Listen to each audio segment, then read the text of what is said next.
नमस्कार दोस्तों हमारे देश के प्रधानमंत्री नरेंद्र मोदी मलेशिया के ट्रिप पर गए हुए हैं। देखिए, मलेशिया के साथ भारत का रिलेशन कभी अप्स एंड डाउन्स का आपको देखने को मिलता है। मतलब इंपॉर्टेंट तो है यहाँ पर अगर हम ईस्ट एशिया की बात करें, लेकिन मलेशिया का जो स्टैंड है भारत के कुछ मुद्दों को लेकर, जैसे पाकिस्तान के साथ देना, कश्मीर को लेकर कई बार इस तरह के इश्यूज आते रहते हैं। दैट इज़ वाई यहाँ पर जरूरी था कि भारत अपना रिलेशंस मलेशिया के साथ और मजबूत करे। और आप देख सकते हो, बताया जा रहा है कि करीब 16 चीज़ों पर समझौता हुआ है। यहां पर टेररिज्म को लेकर प्राइम मिनिस्टर मोदी ने ज्वाइंट स्टेटमेंट में बहुत क्लियर कट शब्दों में कुछ चीजें कही। आप देख पाओगे खबर, PM Modi Malaysia PM Anwar Ibrahim hold talks on defence, economy and ASEAN. इसको थोड़ा सा हम डिटेल में देखेंगे कि एग्जैक्टली क्या क्या हुआ है, कौन से मुद्दों पर सहमति बनी है। 16 आउटकम्स आए हैं ऐसा बताया जा रहा है, वो सब कुछ मैं आपको बताऊंगा। चलिए आगे बढ़ते हैं, लेकिन उससे पहले आप सबको बता दूं, कल ही हमारा जो नया बैच है 2027 का, ये स्टार्ट हुआ है। मतलब यूपीएससी की अगर आप तैयारी कर रहे हो, चाहे प्रीलिम्स, मेंस, इंटरव्यू, सब कुछ की कंप्लीट प्रिपरेशन चाहते हैं, इनफैक्ट 18 बुक्स का पूरा सेट आपके घर पर आइए, तो ये जो बैच है इसमें आपको सब कुछ मिलेगा। इनफैक्ट अगर आप प्रीलिम्स क्रैक कर लेंगे, पूरा फी भी हम आपको रिफंड कर देंगे। कोई भी डाउट है, प्रॉब्लम है बैच से रिलेटेड, ये फोन नंबर दिया, आप इस पर कॉल कर सकते हैं, मेरी टीम आपको अच्छे से गाइड करेगी। लिंक कमेंट सेक्शन में दिया हुआ है। चलिए शुरुआत करते हैं। देखिए, सबसे पहले बैकग्राउंड देख लेते हैं। प्राइम मिनिस्टर नरेंद्र मोदी कल ही जो है मलेशिया के लिए रवाना हुए, वहां पर पहुंचे। और अभी जो प्राइम मिनिस्टर है मलेशिया के, अनवर इब्राहिम, देखो ये जो है काफी हद तक आप कह सकते हो भारत के प्रति थोड़ा न्यूट्रल है। मतलब इसके पहले जो प्राइम मिनिस्टर थे उनका थोड़ा सा हॉस्टाइल रिलेशंस था, लेकिन जब से अनवर इब्राहिम प्राइम मिनिस्टर बने हैं तो ठीक ठाक आपको रिलेशंस देखने को मिलेगा। और ये जो विजिट था प्राइम मिनिस्टर नरेंद्र मोदी जी का, वो इतना मैटर इसलिए करता है क्योंकि 2024 में भारत और मलेशिया ने अपने जो टाइज हैं उसको अपग्रेड किया था कॉम्प्रिहेंसिव स्ट्रैटेजिक पार्टनरशिप के तौर पर। और ये जो विजिट था, ये कहीं ना कहीं उसी को ऑपरेशनलाइज करने के लिए था। मतलब यहां पर जो इंटेंशन था 2024 में जिस चीज की शुरुआत हुई थी, उसको एक्चुअल एग्रीमेंट में अच्छे से आउटकम उसका आए, ये जरूरत थी, जो कि इस बार आपको देखने को मिलेगा। सबसे पहले तो मैं आपको बता दूं, कल जो है प्राइम मिनिस्टर नरेंद्र मोदी वहां पर पहुंचे और उसके बाद ग्रैंड बताया जा रहा है रेड कारपेट रिसेप्शन जो है पीएम इब्राहिम ने पीएम मोदी के लिए रखा। आप देख सकते हो इस तरह के पिक्चर्स आपको देखने को मिलेंगे। खैर, इंपॉर्टेंट यह है कि मलेशिया जो है वो भारत के लिए क्यों इतना स्ट्रैटेजिकली जरूरी है, मैं आपको बताता हूं। सबसे पहला है गेटवे टू आसियान। आप सब जानते हैं कि भारत की जो ईस्ट एशिया पॉलिसी है वो काफी ज्यादा इंपॉर्टेंट है, क्योंकि हमारी नेबरिंग कंट्रीज भी हैं, म्यांमार से चीजें स्टार्ट हो जाती हैं, फिर बाकी के जितने भी देश हैं आप देख सकते हो यहाँ पर आसियान देश, तो इनके साथ अगर मेरे रिलेशंस बेटर रखना है आसियान देशों के साथ, उसमें मलेशिया बहुत इंपॉर्टेंट रोल प्ले करता है। मलेशिया एक सेंट्रल है पूरे भारत के ईस्ट एक्ट ईस्ट पॉलिसी के अंदर।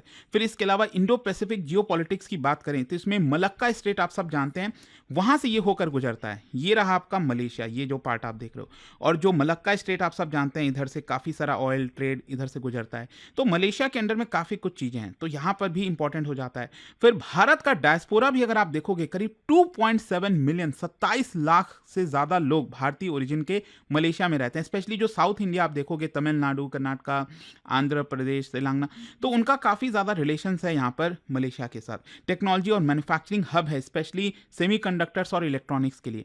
दैट इज वाई ये काफी जरूरी हो गया था कि चीजों को आगे बढ़ाया जाए। अब क्वेश्चन ये आता है कि प्राइम मिनिस्टर नरेंद्र मोदी के इस ट्रिप में कौन से वो 16 आउटकम्स हैं, किस चीज की चर्चा चल रही है। जो 16 आउटकम्स की बात कर रहे हैं, इसको 6 पिलर्स में आप डिवाइड कर सकते हैं। एक एक करके मैं आपको बताता हूं। सबसे पहला पिलर है digital economy and financial connectivity. इसके अंदर है आपका यूपीआई। देखो क्या है ना, जैसे भारत में यूपीआई है, वैसे ही मलेशिया के अंदर डू इट नाउ को देखने को मिलेगा। तो यहां पर भारत अपना जो रियल टाइम पेमेंट सिस्टम है उसको मलेशिया के पेमेंट सिस्टम के साथ लिंक कर रहा है। इससे बहुत सारी चीजें होंगी। अगेन, भारत के जो टूरिस्ट हैं मलेशिया जाएंगे तो आसानी से जो आपका यूपीआई ऐप है उससे आप पेमेंट वहां पर कर पाओगे। मलेशियन जो स्टूडेंट्स भारत में है वो आसानी से पैसा रिसीव कर पाएंगे। मतलब जो फॉरेक्स कार्ड, स्विफ्ट, ये सब में जो डिले होता था, कैश डिपेंडेंसी थी, ये सब खत्म हो जाएगा। बहुत ज्यादा सुविधा होगी यहां पर। एक प्रकार से आप कह सकते हैं भारत का जो डिजिटल पब्लिक इंफ्रास्ट्रक्चर है वो हम एक्सपोर्ट कर रहे हैं। वेस्टर्न डोमिनेटेड जो ग्लोबल पेमेंट सिस्टम है उसको भारत चैलेंज कर रहा है, तो एक सबसे बड़ा आउटकम। दूसरा यहां पर जो पिलर है वो है डिफेंस कॉपरेशन में। तो इसके अंदर अगर आप देखोगे तो दूसरा जो आता है वो है defence and security corporation expansion. Specially Bharat और जो मलेशिया है वो मैरीटाइम सिक्योरिटी में, काउंटर टेररिज्म में, इंटेलिजेंस शेयरिंग में, डिफेंस ट्रेनिंग और एक्सचेंजेस में काम करेंगे।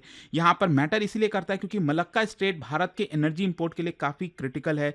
यहाँ पर मैरीटाइम डोमेन अवेयरनेस को एनहांस किया जाएगा, उसमें कॉपरेशन होगा।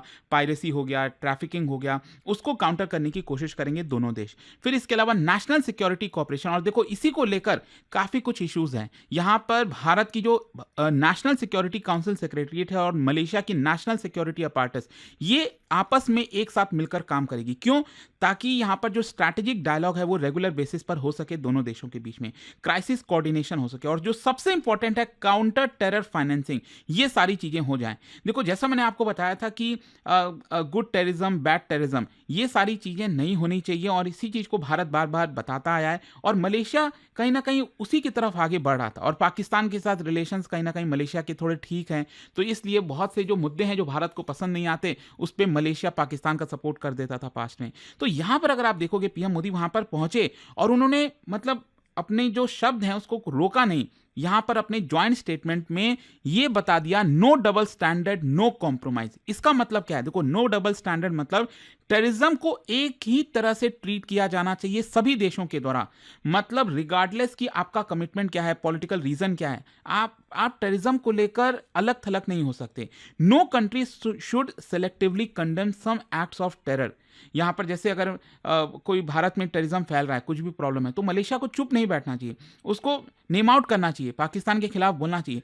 तो ये डबल स्टैंडर्ड नहीं चलेगा। आपके देश में टेररिज्म है, कहीं और है, तो आप उसको कंडेम कर रहे हो, अगर भारत में कुछ ऐसा हो रहा है तो आप उसको कंडेम नहीं करो। तो ये चीज ना हो, नो डबल स्टैंडर्ड। दूसरा है कॉम्प्रोमाइज नहीं करेगा भारत। भारत ने मलेशिया को साफ साफ कह दिया कि India will not weaken its stand और approach towards terrorism. Terrorism should not be negotiated.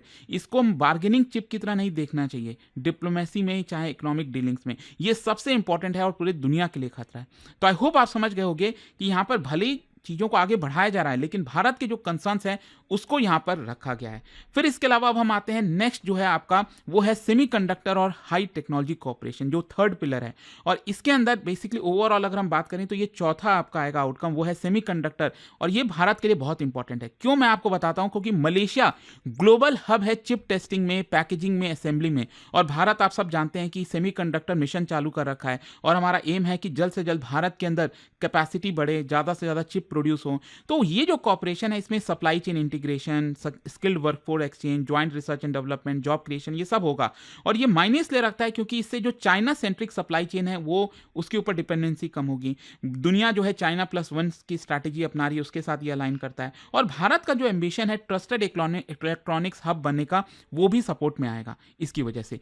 Next यहां पर जो चौथा पिलर है वो है people centric and labour focused outcome. और इसके अंदर ये पांचवा आता है basically overall social security corporation में। तो इसमें क्या है कि भारत के जो वर्कर्स हैं मलेशिया के अंदर, उनका प्रोटेक्शन हो, डबल कंट्रीब्यूशन को अवॉइड किया जाए, प्रॉफिटेबिलिटी जो है वो इंश्योर किया जाए दोनों देशों को। इंपॉर्टेंट इसलिए क्योंकि thousands of Indian professionals Malaysia में काम करते हैं, वर्कर्स काम करते हैं। तो जो लेबर मोबिलिटी विथ डिग्निटी होनी चाहिए, उसको ये सपोर्ट करेगा, ये जो एग्रीमेंट हुआ है। फिर इसके अलावा इसी के अंदर आता है न्यू इंडियन काउंसिलेट स्टैब्लिश किया जाएगा। बेसिकली इससे काउंसलर सर्विसेज बढ़ेंगी, डायस्पोरा का एंगेजमेंट बेटर होगा। तो मलेशिया में बेसिकली भारत जो है अपना एक नया काउंसिलेट ओपन हो रहा है, ताकि जो भी भारतीय वहां पर जाते हैं, कोई भी प्रॉब्लम हो, उनको सहूलियत हो जाएगी। फिर इसी के अंदर आता है आपका education, culture and knowledge diplomacy. ये बेसिकली आप समझिए फिफ्थ पिलर हो गया। और ओवरऑल ये सेवेंथ आउटकम है। बेसिकली क्या है, जो थिरुवल्लुर सेंटर है वो यूनिवर्सिटी, मलेशिया की जो यूनिवर्सिटी है वहां पर ओपन किया जाएगा। और थिरुवल्लुर क्यों?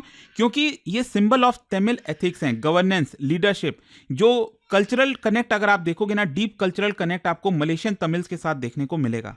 तो ये जो थिरुवल्लुर सेंटर ओपन किया जाएगा यूनिवर्सिटी ऑफ मलेशिया में, वहां पर रोल क्या होगा? बेसिकली रिसर्च होगा इंडियन फिलॉसफी को लेकर, मैनेजमेंट एथिक्स को लेकर, लीडरशिप स्टडीज को लेकर। तो ये भारत अपनी सॉफ्ट डिप्लोमेसी को एक्सपैंड करना चाह रहा है। फिर इसी के अलावा यहाँ पर स्कॉलरशिप होगा, थिरुवल्लुर स्कॉलरशिप। इसमें मलेशियन स्टूडेंट्स को काफ़ी बेनिफिट होगा जो इंडियन यूनिवर्सिटीज़ के अंदर स्टडी कर रहे हैं। Long term people to people ties बढ़ेंगे, जो प्रो इंडिया एकेडमिक नेटवर्क है वो यहाँ पर बिल्ड होगा। फिर इसके अलावा एक और चीज़ है, वो है skill and vocational training corporation, TVET. तो यहाँ पर फोकस स्किल डेवलपमेंट पर, दोनों देश मिलकर साथ में काम कर रहे हैं, इंडस्ट्री रेडी वर्कफोर्स, ये सारी चीज़ें होंगी। फिर इसके अलावा यहाँ पर जो नेक्स्ट 6th आपका पिलर है वो है health disaster and governance corporation. तो इसमें आपका आता है 10वां नंबर, वो है हेल्थ एंड मेडिसिन कॉर्पोरेशन में दोनों देश क्या कर रहे हैं। तो public health system, medical training, hospital collaboration, ये सब चीज़ें इस पर फोकस होगा दोनों देशों के बीच में। और इंपॉर्टेंट इसीलिए क्योंकि आप सब जानते हैं Bharat pharmacy of the world है, हम बहुत सारा मेडिसिन प्रोड्यूस करते हैं, वो हम एक्सपोर्ट कर सकते हैं, जिसकी वजह से काफ़ी फायदा होगा भारत को। इसके अलावा आयुर्वेदा एंड ट्रेडिशनल मेडिसिन, इसको लेकर एमओयू साइन हुआ है। तो इसमें क्या है कि मलेशिया की जो यूनिवर्सिटी है उसके साथ और भारत का जो इंडियन आयुर्वेद ट्रेनिंग इंस्टीट्यूट है, वो दोनों मिलकर काम करेंगे ताकि भारत का जो ट्रेडिशनल नॉलेज सिस्टम है वो ग्लोबली एक्सपैंड हो, मेडिकल टूरिज्म को बूस्ट मिलेगा। फिर इसके साथ साथ डिजास्टर मैनेजमेंट कॉर्पोरेशन, ये 12 नंबर है। इसका मेन पर्पज है जॉइंट डिजास्टर रिस्पॉन्स हो, शेयरिंग, अर्ली वार्निंग सिस्टम हो गया, कैपेसिटी बिल्डिंग। ये रेलेवेंट इसलिए क्योंकि दोनों देश को क्लाइमेट रिलेटेड डिजास्टर्स फेस करना पड़ता है। एंटी करप्शन कॉर्पोरेशन, इसमें भारत की सीबीआई, मलेशिया की एंटी करप्शन कमीशन, अगेन जो दोनों देश के बेस्ट प्रैक्टिसेस हैं वो अपनाए जाएंगे ताकि करप्शन कम हो। But I don't know India में करप्शन कम होना मतलब पता नहीं, देखते हैं अपने टाइम में हो पाएगा कि नहीं। खैर 14 नंबर पर यूएन पीस कीपिंग कॉर्पोरेशन, क्या है कि भारत बड़ी मात्रा में वर्कफोर्स देता है यूनाइटेड नेशंस को पीस कीपिंग के लिए। तो यहाँ पर ट्रेनिंग को, कोऑर्डिनेशन को लेकर एंड एक्सपीरियंस शेयरिंग को लेकर दोनों देश काम करेंगे और ग्लोबल गवर्नेंस के रोल में एनहांसमेंट होगा इसकी वजह से। फिर इसके अलावा यहाँ पर जो अगला लास्ट पिलर है वो है इकोनॉमिक और बिजनेस एंगेजमेंट। तो यहाँ पर मलेशिया और भारत का जो सीईओ फोरम रिपोर्ट है वो तैयार किया जाएगा। पर्पज़ यही है कि इन्वेस्टमेंट अपॉर्चुनिटीज़ देखा जाए कि भारत में क्या अपॉर्चुनिटीज़ हैं, मलेशिया में क्या है, प्राइवेट सेक्टर जो है उसका गवर्नमेंट स्ट्रैटेजी के साथ कैसे अलाइनमेंट हो सकता है। फोकस बेसिकली मैन्युफैक्चरिंग, टेक्नोलॉजी और ग्रीन इकोनॉमी पर है। और जो आखिरी 16th आउटकम है वो है ऑडियो विजुअल को प्रोडक्शन एग्रीमेंट। ऑडियो विजुअल मतलब बेसिकली फिल्म इंडस्ट्री की हम बात कर रहे हैं, मीडिया की बात कर रहे हैं। तो इससे अगेन जो सॉफ्ट पावर है, इकोनॉमिक राइज है इस पर्टिकुलर सेक्टर का, वो आपको देखने को मिल जाएगा। तो ओवरऑल ये जो 16 आउटकम्स है, मतलब ये भारत के लिए क्यों इतना इंपॉर्टेंट है। अगर हम इकोनॉमिक पर्सपेक्टिव से बात करें तो इससे ट्रेड डाइवर्सिफिकेशन हो रहा है, सेमीकंडक्टर जॉब्स क्रिएट हो रहे हैं, स्किल मोबिलिटी हो रहा है। स्ट्रैटेजिक पर्सपेक्टिव से बात करें तो इंडो पैसिफिक फुटप्रिंट और ज़्यादा स्ट्रॉन्गर होगा दोनों देशों का, मैरीटाइम सिक्योरिटी बढ़ेगी, सप्लाई चेन वल्नरेबिलिटीज यहाँ पर कम हो जाएंगी। डिप्लोमेसी की अगर हम बात करें तो आसियान हमारा एक सेंटर पार्ट बन जाएगा इसकी वजह से। मिडिल पावर कोलेशन जो है वो बिल्ड हो रहा है क्योंकि मलेशिया भी मिडिल पावर के अंदर आता है, भारत भी मिडिल पावर के अंदर आता है। सॉफ्ट पावर तो बढ़ेगा ये, जैसा जितनी चीज़ें मैंने आपको बताई।